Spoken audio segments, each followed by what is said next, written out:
위기의 때에 드리는 21일 기도회, 이제 오늘은 마지막 21일 차입니다. 하나님께서 그동안 인도해 주신 거 감사드리고 또 마지막 시간에도 동일하게 또 은혜로 인도해 주시리라고 믿습니다. 우리 같이 기도 드리고 이제 말씀을 같이 나누어 보겠습니다. 하나님 아버지, 참 어렵고 힘든 시기를 지나고 있는 요즘인데 하나님의 말씀이 또 우리를 견인해 주심에 감사를 드립니다. 하나님께서 이제 오늘 마지막 시간뿐만 아니라 이후에 우리 성도님들과 또 교회들마다 개입해 주시고 인도해 주셔서 이 풍랑 인연하여서 더 빨리 갑니다. 그렇게 노래로 끝맺을 수 있는 아름다운 열매로 인도하여 주시옵소서. 하나님께서 인도해 주심을 감사드리옵고 예수님 이름으로 기도드립니다. 아멘.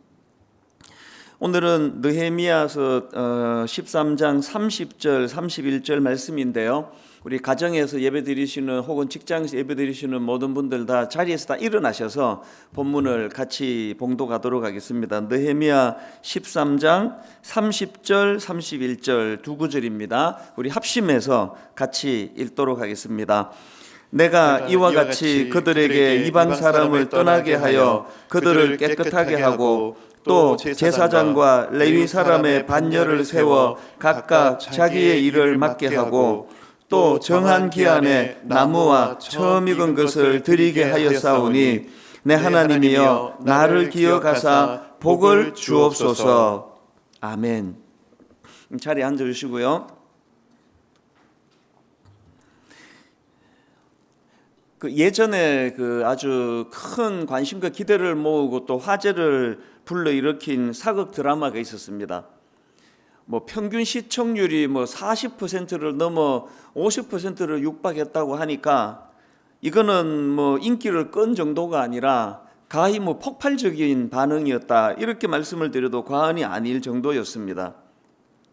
그런데 이제 이 사극 드라마가 막 그렇게 인기를 끌고 대중의 관심을 누리고 하니까 이게 원래 50부작으로 계획됐던 드라마라고 하는데요, 이게 몇 부까지 끌었냐 하니까 이게 연장하기를 80몇 부까지 끌었다고 제가 그렇게 알고 있습니다. 제가 이 느헤미야서를 읽다가 그 드라마 생각이 난 이유가 있는데요, 지난번에 말씀드리지 않았습니까? 느헤미야서는 원래 성벽 재건 공사가 목표였으니까 이제 성벽 공사가 완공이 된 느헤미야 6장까지로 그렇게 마무리를 해도 조금 더 어색하거나 이상하지 않은 그런 성경인데요, 그런데 느헤미야서는 이렇게 겉으로 보여지는 성벽 재건 공사 마무리로 끝을 맺지 않고 그 이후에 후반부 들어서 백성들이 이제 말씀을 사랑하고 회개 운동이 일어나고 그래서 영적 갱신과 부흥의 모습까지를 이제 다루는 책이다. 그래서 이 느헤미야서는 전반부와 후반부로 그렇게 구성이 되어 있다, 그런 말씀을 제가 드렸는데요, 그런 맥락으로 보면은 이제 외적으로는 성벽 공사가 완공이 됐고 그리고 내적으로는 이제 백성들의 영적인 갱신과 부흥이 일어나서 이 외적인 것 내적인 것이 어우러져서 그리고는 이제 12장에서 하나님 앞에서 이제 너무나 기쁘고 감격적인 그런 봉헌식으로 이제 연결이 되지 않습니까? 이런 흐름으로 본다면은 느헤미야 12장까지로 말씀을 끝맺는 게 이게 기승전결, 이 작품성 이런 걸로 봐서는 깔끔한 거 아닙니까? 그런데 이 느헤미야서를 보면은 그렇게 이제 하나님 앞에 깔끔하게 봉헌식으로 드려지는 그 기쁨으로 마치지를 않고 그 꼬리표처럼 한 장이 더 붙어 있는 겁니다. 어떤 면에서는 이 느헤미야서의 흐름상 12장 봉헌식으로 끝냈으면 참 해피엔딩으로 잘 마무리가 되고 또 작품성도 있어 보이고 깔끔한 것 같은데 왜 이 꼬리처럼 그 한 장 더 연장해가지고 그리고는 흐지부지 끝나버리는 게 느헤미야서입니다. 제가 왜 이 본문을 묵상하다가 맨 앞에서 그 인기 사극 드라마 원래 50부작으로 하기로 했던 게 80몇 부까지 늘었던 그 드라마 생각이 불쑥 떠올랐는지 아시겠죠? 느헤미야스가 왜 12장으로 끝내질 않고 13장으로 갔는데 끝이 흐지부지 끝나버리지 않습니까? 근데 여러분, 이거는요, 이 느헤미야스가 12장으로 끝나지 않고 13장으로 끝나는 거는 막 인기를 끄니까 막 갑자기 연장하는 그런 드라마하고는 차원이 다른 그런 내용으로 우리가 이것을 볼 수가 있습니다. 왜냐하니까 이 느헤미야스가 해피엔딩을 상징하는 봉헌식으로 끝나지 않고 사족처럼 한 장 더 연장해가지고 그리고는 미완성으로 끝내버리는, 여기에 굉장히 중요한 하나님의 의도와 메시지가 담겨져 있다는 것입니다. 어떤 메시지가 담겨 있겠습니까? 봉헌식이라고 하는 해피엔딩으로 끝나지 않고 시간이 지나면서 다시 변질된 옛 모습으로 되돌아가는 그 백성들의 모습을 묘사하는 것으로 끝나는 이 느헤미야서 속에서 정말로 이 약한 것이 죄성을 가진 우리 인생이라는 걸 자각해야 된다는 겁니다. 그래서 13장으로 연장한 그 의미는 제가 종종 인용해드리고 저 자신도 두려움으로 받는 고린도전서 10장 12절, 그런즉 선줄로 생각하는 자는 넘어질까 조심하라. 그런즉 선줄로 생각하는 자는 넘어질까 조심하라. 느헤미야서가 12장으로 깔끔하게 끝나지 않는 것은 우리 인생이 그렇기 때문입니다. 우리 인생이 그렇게 깔끔하게 목표 이루고 끝나는 게 아니고 13장으로 참 구질구질하게 그렇게 하고 그냥 완성도 못하고 끝내는 게 그게 우리 인생이기 때문에 이 느헤미야서야말로 참 이런 연약한 우리 인생을 너무나 잘 닮아 있고 그것을 반영한 성경이라고 저는 그렇게 생각을 합니다. 그리고 뿐만 아니라 이렇게 그 느헤미야서를 12장이 아닌 13장으로 연장하고 흐지부지 끝나도록 그렇게 의도하심 속에는 그렇게 우리의 연약함을 자각하라는 메시지도 담겨 있지만 그것보다 더 중요한 메시지가 담겨 있는데요. 그 포인트가 저는 오늘 13장에서 보여지는 지도자 느헤미야의 모습에서 제가 발견하게 되는 것입니다. 어떤 모습을 발견하느냐? 오늘 살펴볼 이 느헤미야서 맨 마지막 두 구절 속에 너무나 중요한 메시지가 담겨 있다는 겁니다. 자, 느헤미야 14장 30절 31절 본문 다시 한번 읽어드리겠습니다. 내가 이와 같이 그들에게 이방 사람을 떠나게 하여 그들을 깨끗하게 하고 또 제사장과 레위 사람의 반열을 세워 각각 자기의 일을 맡게 하고 또 정한 기한에 나무와 처음 익은 것을 드리게 하여 싸우니 내 하나님이여 나를 기억하사 복을 주옵소서. 그 평이해 보이는 그 마무리 두 구절이지만 여기에 진짜 중요한 우리가 느헤미야에게서 배워야 될 아름다운 모습들이 담겨져 있는데요.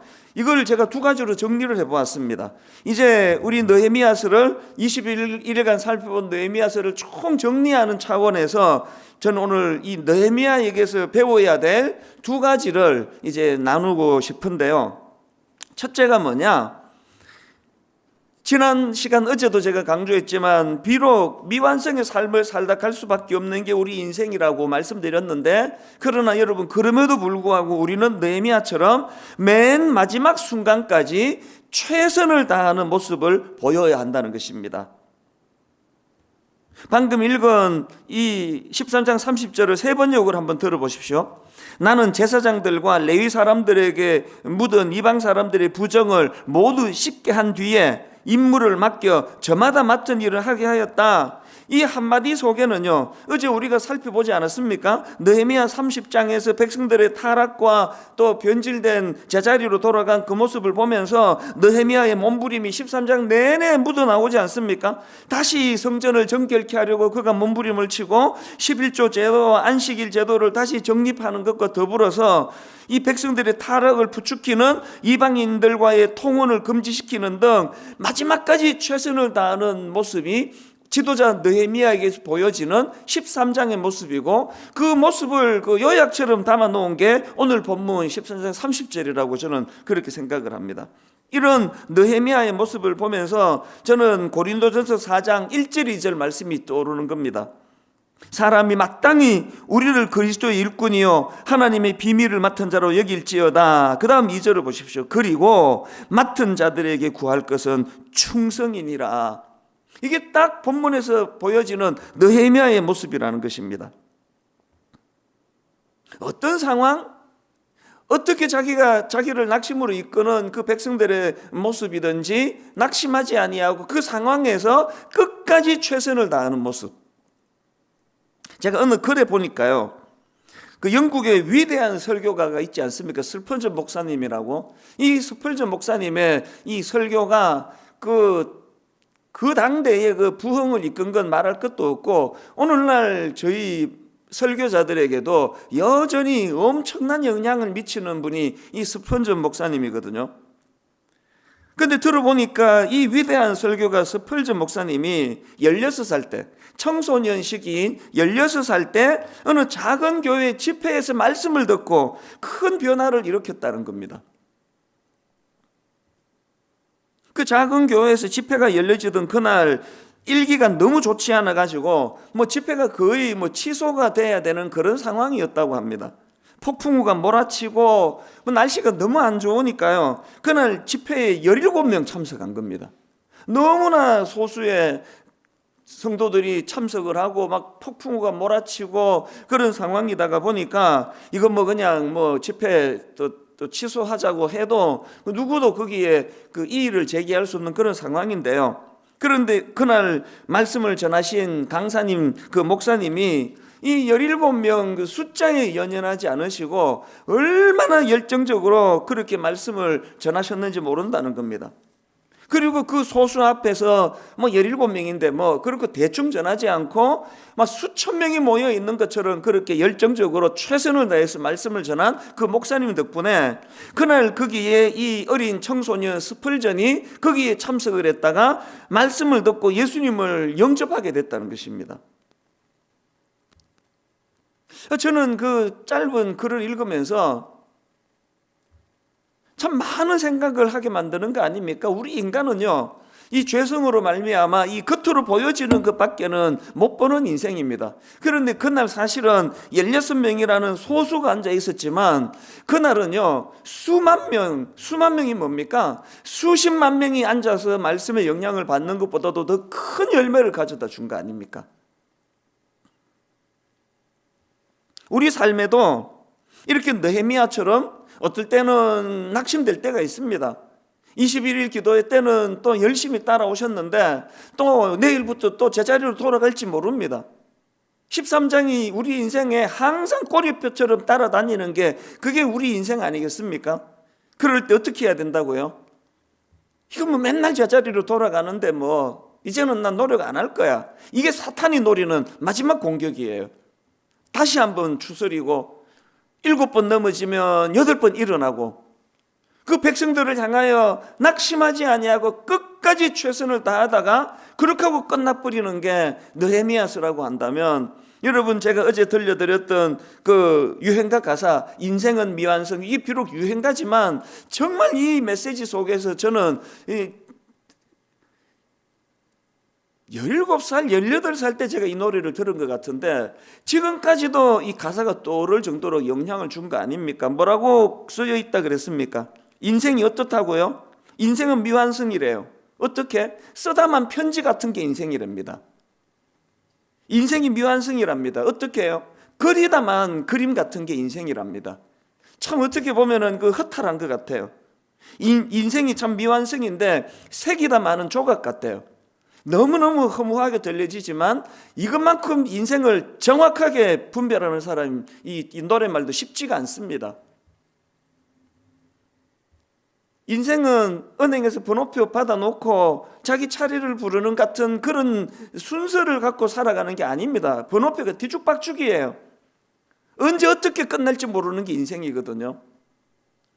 이렇게 연약하고 초라해서 이게 쓰다만 편지 같은데 열심히 그려봐야 그리다 많은 그림이 될 게 뻔한 내 인생인데, 아니 무슨 조각을 색이다가 많은데 이런 연약한 참 미완성인 인생일 수밖에 없는 우리지만, 그럼에도 불구하고 그 노래말 가사처럼 그럼에도 불구하고 그래도 우리는 곱게 써가야 해. 쓸 수 있을 때까지는 써가야 해. 그 다음 가사가 이거 아닙니까? 그래도 우리는 아름답게 그려야 해. 비록 자기도 알아요. 이 미완성으로 끝난다는 거, 이게 작품으로 남을 수 없다는 거 알지만, 그러나 내가 그릴 수 있는 데까지 그리다가 미완성으로 끝나더라도 후회 없이 끝내겠다. 이게 오늘 본문에서 느헤미야에게서 배우는 너무나 소중한 모습이라는 것입니다. 그런가 하면 두 번째로 우리가 느헤미야에게서 배워야 될 게 하나 더 있는데요, 기도로 하나님을 의지하는 모습입니다. 자, 오늘 본문 30절 31절을 세 번역으로 다시 한번 들어보십시오.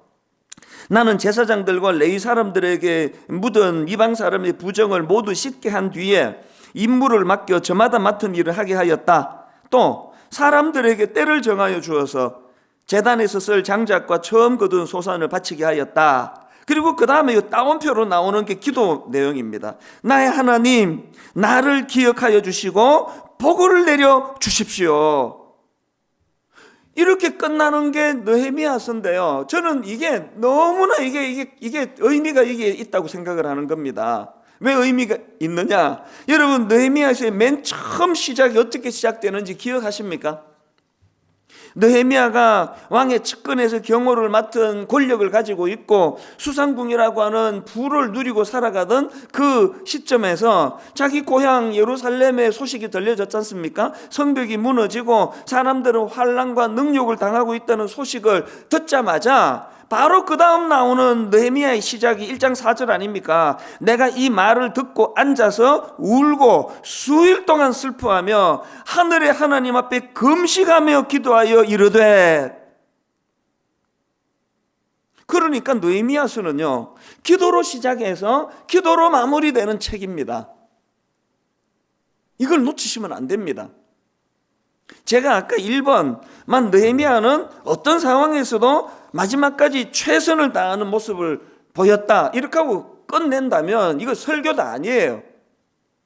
한편으로는 내가 할 수 있는 최선을 다하여 행해야 되지만 거기에는 항상 뭐가 들어가야 됩니까?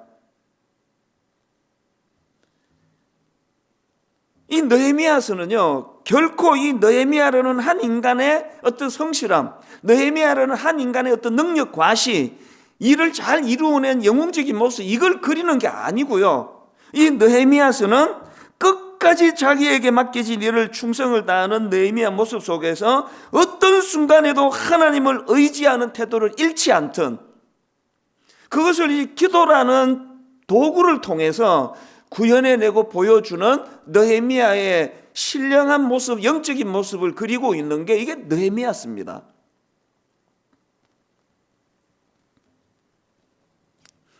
우리가 하나님께 기도하지 않는다는 것은 느헤미야가 보여준 반쪽짜리 진리에 취해 살고 있다는 뜻이에요. 그런 걸 굉장히 자기 의지를 자랑하고 긍지를 느끼고 이렇게 사는 크리스찬들이 있다면 그건 무늬만 크리스찬입니다. 느헤미야에게서 진짜 중요한 것, 그리고 느헤미야서를 통해서 하나님이 보여주시고 싶어 하시는 중요한 메시지는 느헤미야서는 기도로 시작해서 기도로 마무리가 된다는 것. 맨 마지막 구절에 아까 세 번역으로 따옴표로 시작하는 걸로 그 완전 미완성 아닙니까? 이거 완전히 그러고 끝나버립니다. 뭐 무슨 응답이 있었다 이래야 완성인데 뭘 의미합니까? 잘 들어보세요. 기도 자체가 완성이라는 겁니다. 우리는 자꾸 기도의 응답으로 뭘 추구하는데 기도 자체가 완성이에요. 우리가 하나님께 여전히 의뢰하고 있다, 그게 완성입니다. 그게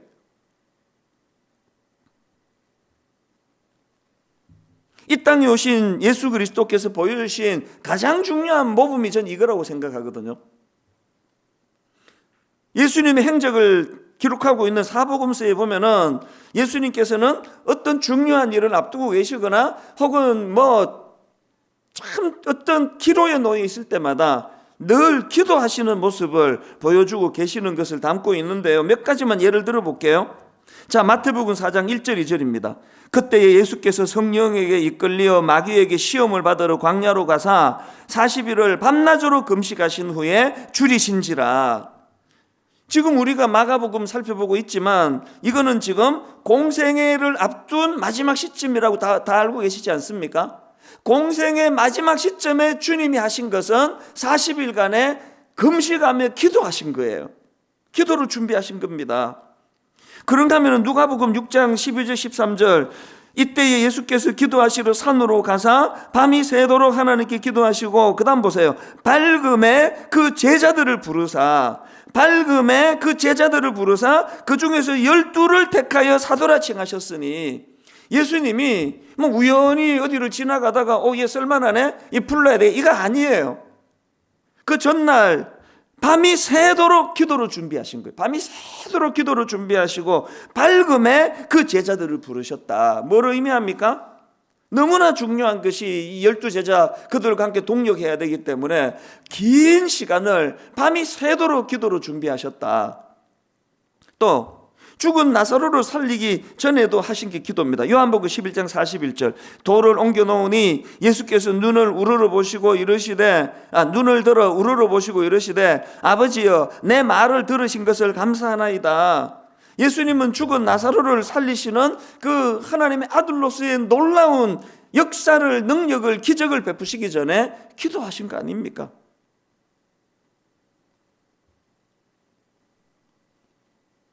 마지막 십자가를 지시기 전에 땀방울이 핏방울이 되시기까지 기도하신 거, 그게 누가복음 22장 40절에 나오는 말씀입니다. 그곳에 이르러 그들에게 이르시되 유혹에 빠지지 않게 기도하라 하시고 그들을 떠나 돌 던질 만큼 가서 무릎을 꿇고 기도하여. 예수님께서 우리에게 가르쳐 주시고자 하시는 참 중요한 포인트가 뭐냐 하면, 그분은 하나님이세요. 성자 하나님이신 그분께서 이렇게 안 하셔도, 제자를 기도 안 하고 뽑았더니 우리처럼 껍데기만 보고 사기꾼을 뽑았네, 이렇게 하실 분입니까? 그 죽은 나사로 기도 안 하시면은 못 살리시는 겁니까? 그러니까 이 말씀 속에서 우리들에게 가르쳐 주고 싶으신 중요한 포인트가 뭐냐 하면은 영적인 원리를 가르쳐 주고 싶은 겁니다. 아무리 네 생각에 네 힘으로 할 수 있다 하더라도 하나님께 기도해야 된다. 하나님께 의뢰해야 된다.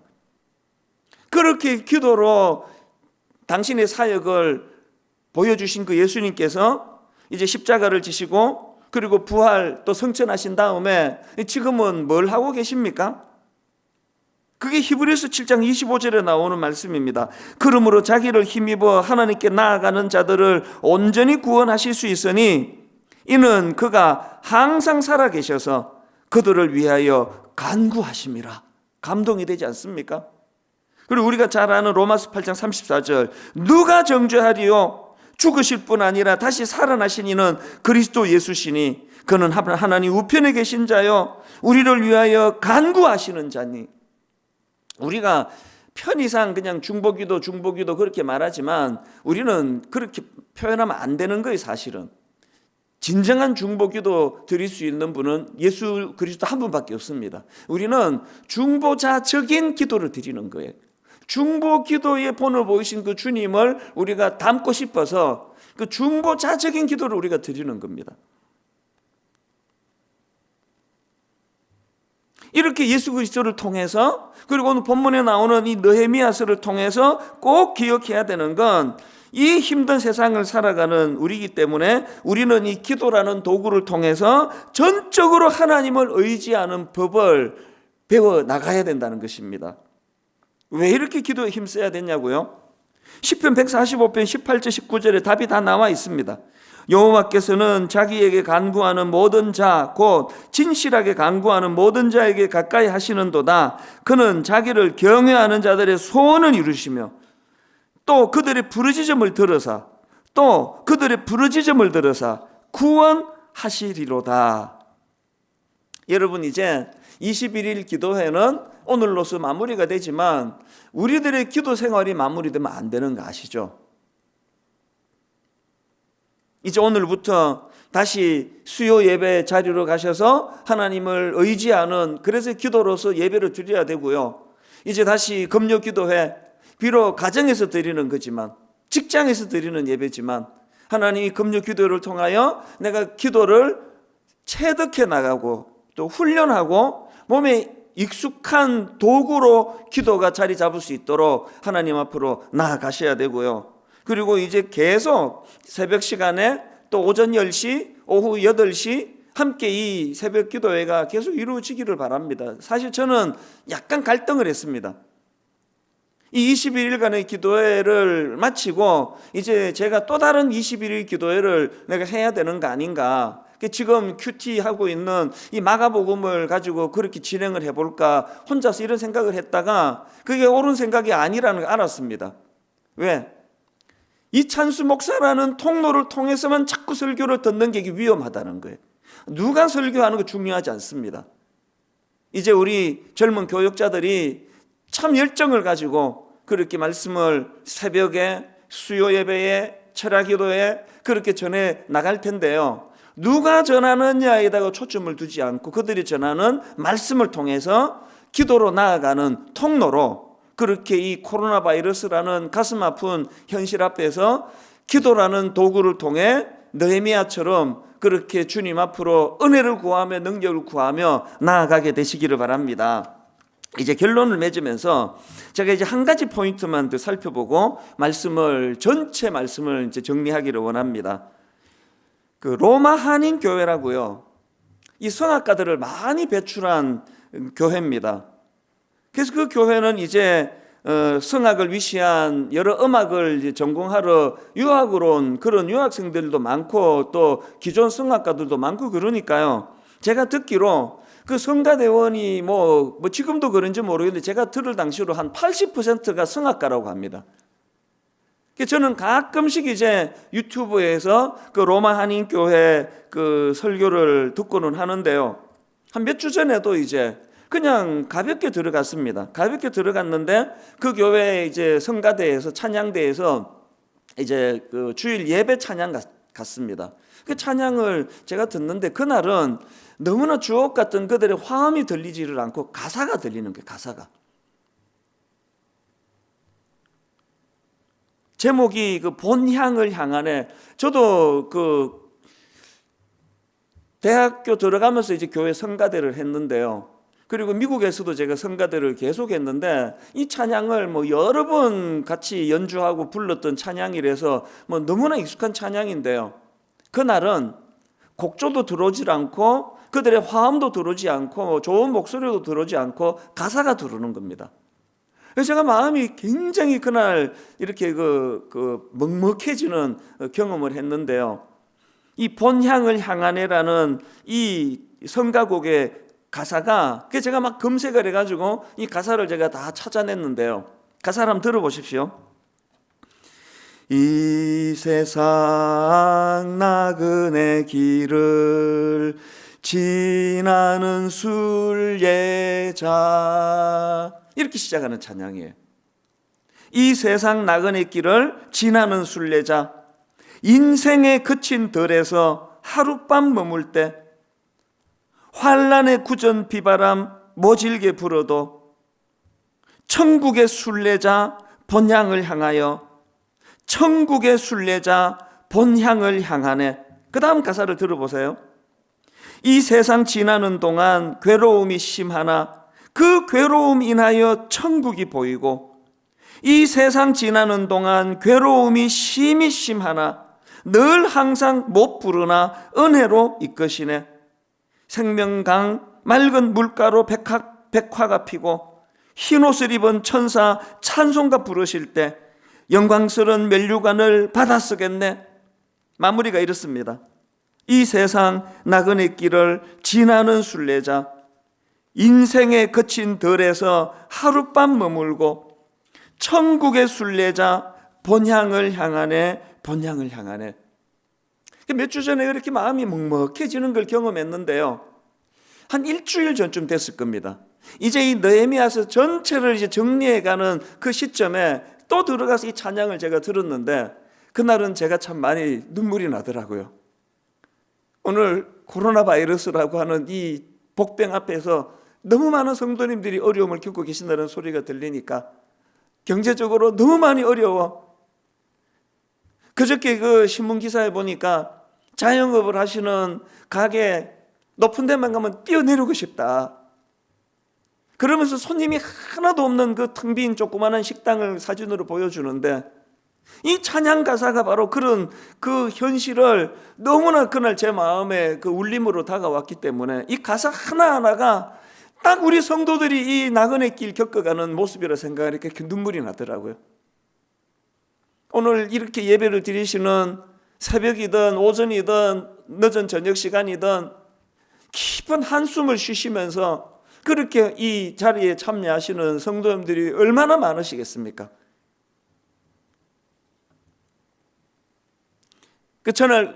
그날 제가 그렇게 마음이 그 눈물이 나왔던 거는요, 이 찬양의 이 가사 부분 때문이에요.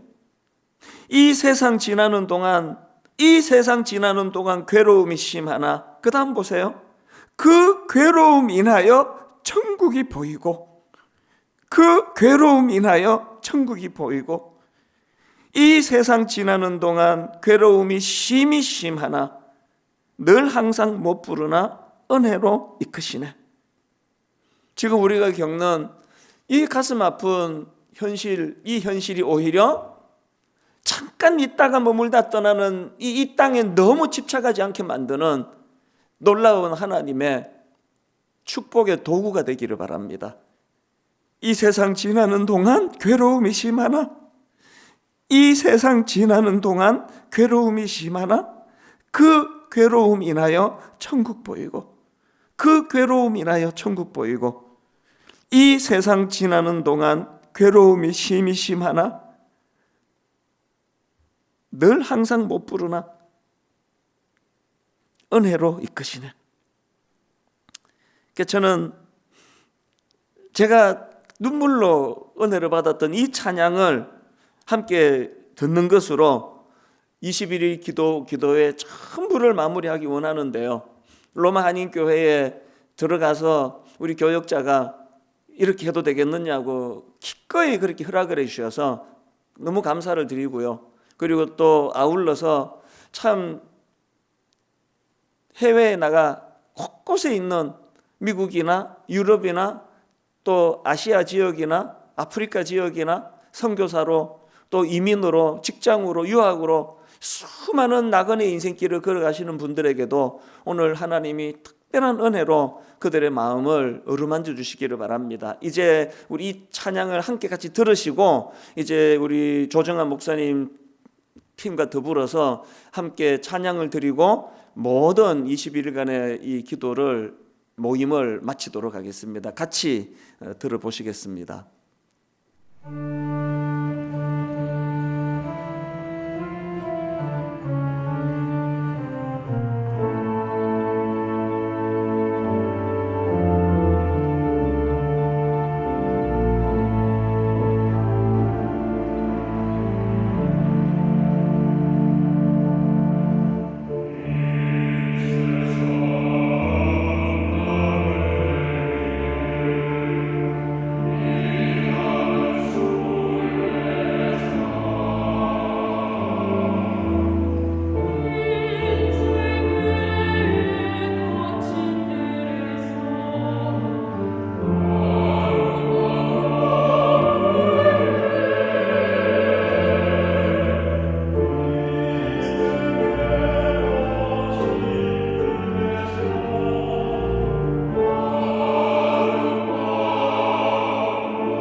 주신 말씀 기억하며 이 시간 기도하는 마음으로 주님 찬양하길 원합니다. 하나님의 은혜를 구하며 이 시간 이렇게 고백합시다. 이 땅에 돈과 서남과부, 이 땅에 돈과 서남과부, 가득한 죄악 용서하소서. 모든 우상들은 무너지고 주님만 높이는 나라 되게 하소서. 이 땅에 지친 모든 영혼 주 예수 사랑하게 하소서. 저들의 아픔과 눈물 씻는 주님의 보혈 이 땅 치유하소서. 성령의 새바람 이 땅에 불어오소서. 주의 영 그 생기로 우리를 다시 살리사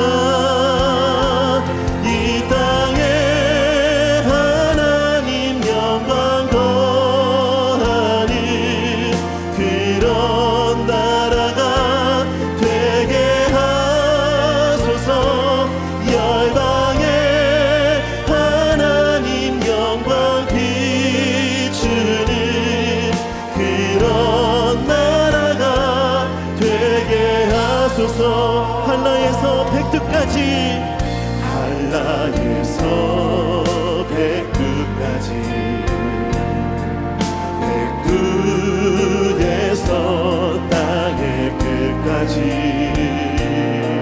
주님 오실 길을 예비하며 주님만 섬기는 나라 되게 하소서.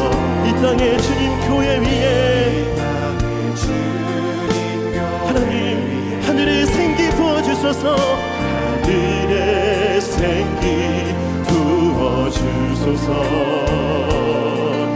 열방을 치유하는 주 백성 주님의 군대를 일으켜 주소서. 아멘. 성령의 새바람 이 땅에 불어오소서. 주의 영 그 생기로 우리를 다시 살리사 이 땅에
한 번 더 그런 교회가 되게 하소서. 그런 교회가 되게 하소서. 말씀 기억하며 은혜를 구하며 기도합시다. 주님, 성령의 새바람을 허락하여 주시옵소서. 우리의 기도를 통해서 하늘문 여시고 주의 은혜로 이 땅을 새롭게 하여 주시옵소서. 합심해서 함께 기도하시겠습니다.